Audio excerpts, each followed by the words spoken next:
जय हिंद दोस्तों, इस वीडियो के माध्यम से आपके लिए उपलब्ध करा रहे हैं कैपिटल मार्केट पूंजी बाजार चैप्टर।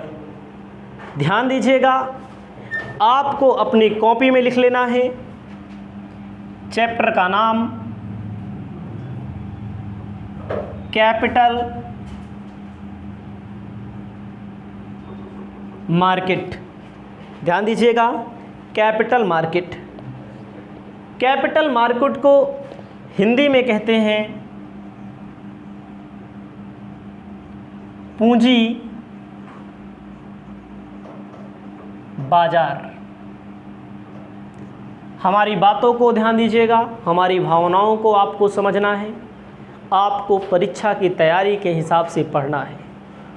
मैं दावा करता हूं आपके पेपर में यहाँ से क्वेश्चन पूछा भी जाएगा, और यदि आप पूरी क्लास को देखेंगे ईमानदारी से तो आप अपने पेपर में अच्छा लिख के आएंगे। जब आप अच्छा लिख के आएंगे तो आपको अच्छा नंबर भी मिलेगा।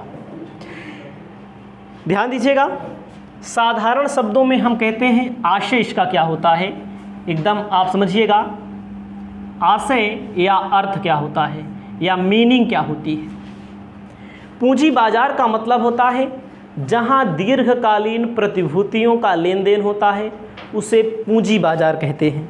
ध्यान दीजिएगा, जहां पर दीर्घकालीन निधियों का, लॉन्ग टर्म निधियों का, लॉन्ग टर्म फंड का लेन देन होता है, उसे पूंजी बाजार कहा जाता है।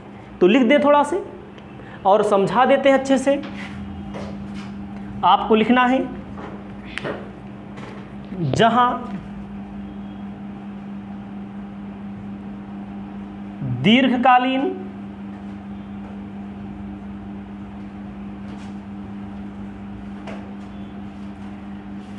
निधियों का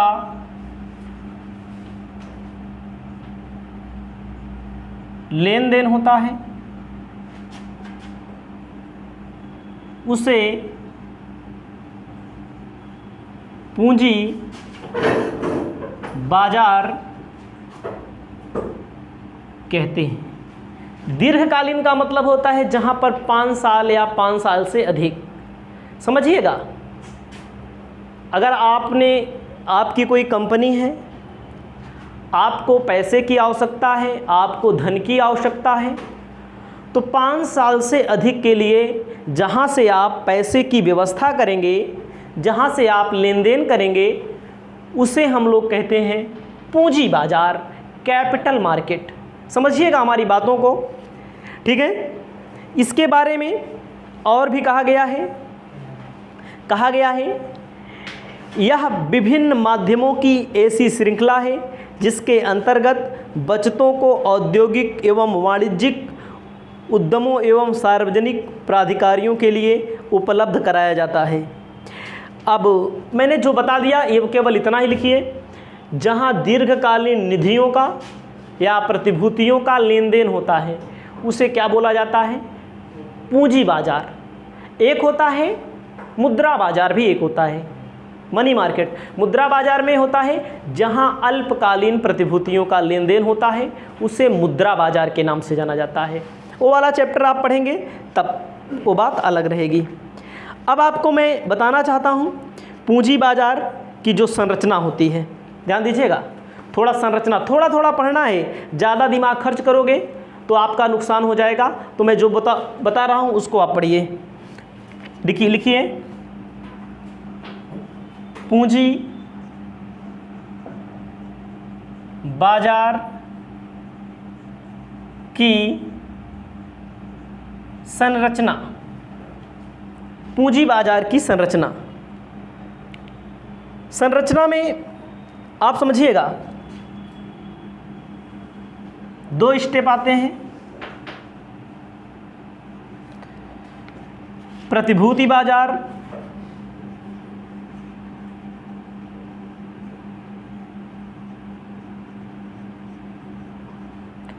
और वित्तीय संस्थान।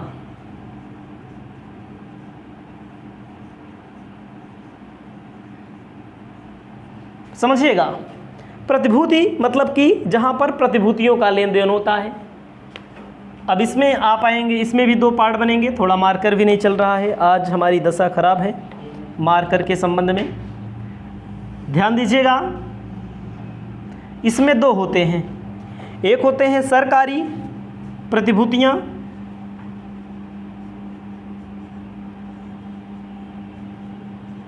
एकदम समझिए थोड़ा से, बस ज़्यादा दिमाग पे लोड नहीं लेना है। एक होता है निगमित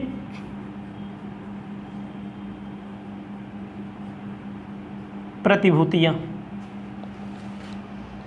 ध्यान दीजिएगा।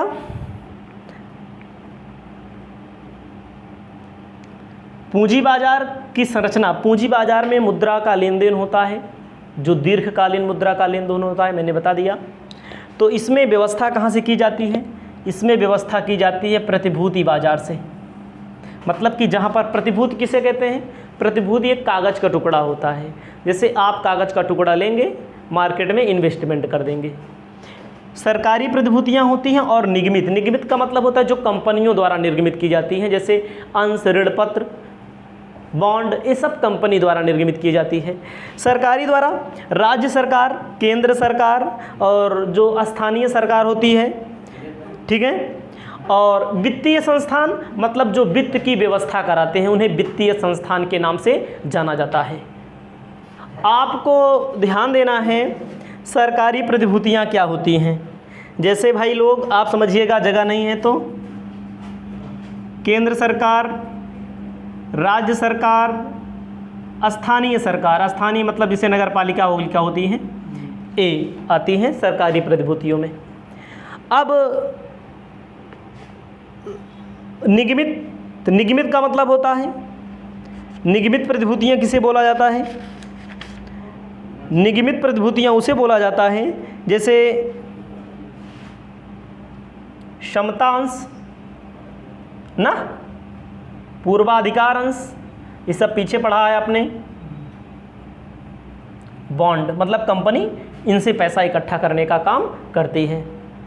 और आपको मैं बता दूं, क्षमतांश के बारे में आपको याद होना चाहिए, पूर्वाधिकार अंश के बारे में आपको याद होना चाहिए। वित्तीय संस्थान जो उपलब्ध कराते हैं, ये भी ध्यान देना है। वित्तीय संस्थान जो उपलब्ध कराते हैं, वित्तीय संस्थान किसे बोला जाता है? IFCI, IFCI, IFCI, IDBI, उसके बाद ICICI, LIC, GIC, UTI। समझिएगा, पूंजी की व्यवस्था कहाँ से की जाती है? सरकारी प्रतिभूतियों के माध्यम से, निगमित प्रतिभूतियों के माध्यम से। पूंजी बाजार में आप क्या समझते हैं? जहाँ पर प्रतिभूतियों का लेन देन होता है उसे पूंजी बाजार कहा जाता है। ये मैंने सरकारी प्रतिभूतियाँ बता दी, निगमित प्रतिभूतियाँ बता दी। सरकारी में केंद्र सरकार, राज्य सरकार, स्थानीय सरकार, वे वित्तीय संस्थान जो पैसा उपलब्ध कराते हैं। समझिएगा, IFCI, IDBI, ICICI, LIC, GIC, UTI, ये सब क्या काम कराते हैं? ये प्रतिभूतियों का लेन देन करते हैं। याद रखिएगा हमारी बातों को, ठीक है। मेन टॉपिक आपको पढ़ना है, उसके बाद आगे चलेंगे। इसको लिख लीजिएगा आप लोग। आपको ध्यान देना है, पूंजी बाजार के उद्देश्य लिख लेना है थोड़ा से, समझिएगा, समझा रहे हैं आपको।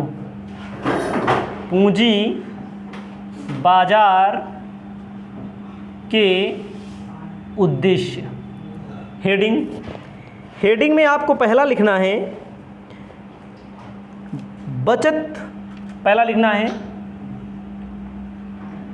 बचत को प्रोत्साहित करना। इसमें बचत को प्रोत्साहित किया जाता है, ठीक है। एक तरफ बचत को प्रोत्साहित किया जाता है और दूसरी तरफ ही निवेश किया जाता है। क्या किया जाता है? जैसे आप लोग जो बचत करेंगे, एक बार आप बचत करिए, उसको फिर क्या किया जाता है? निवेश मतलब जमा किया जाता है, इन्वेस्टमेंट किया जाता है। ठीक है।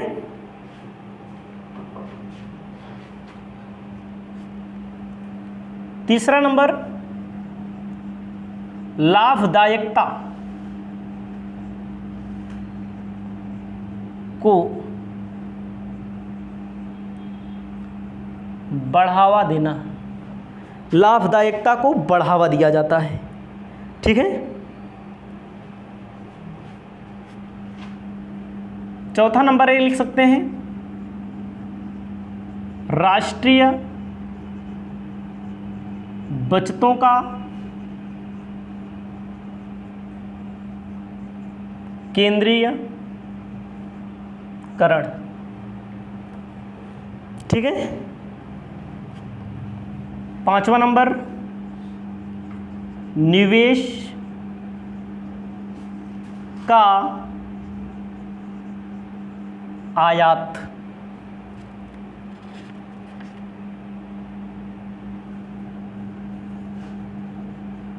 वित्तीय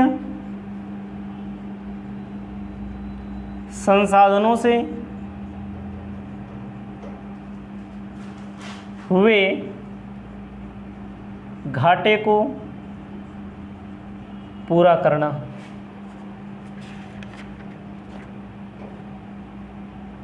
इसको आप लिख लीजिए। अब देखिए, जैसे 500 शब्द में आ सकता है। आप हमारी बात को समझिएगा।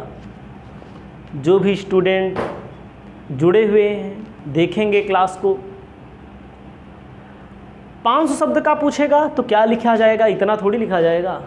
मैंने आपको क्या बता दिया, पूंजी बाजार में क्या क्या आता है? सरकारी प्रतिभूतियां आती हैं। मैंने बता दिया, इतना ही लिखना है आपको। चैप्टर समाप्त कर दिया मैंने 12 मिनट में ही, 15 मिनट में ही मान लीजिए।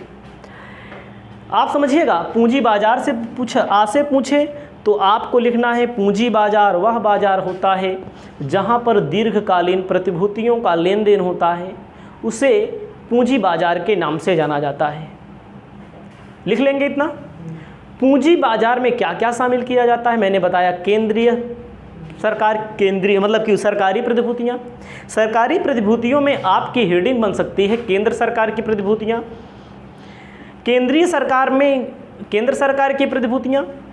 हेडिंग बन सकती है राज्य सरकार की प्रतिभूतियां, राज्य सरकार द्वारा निर्गमित करके किया जाता है, लेन देन किया जाता है।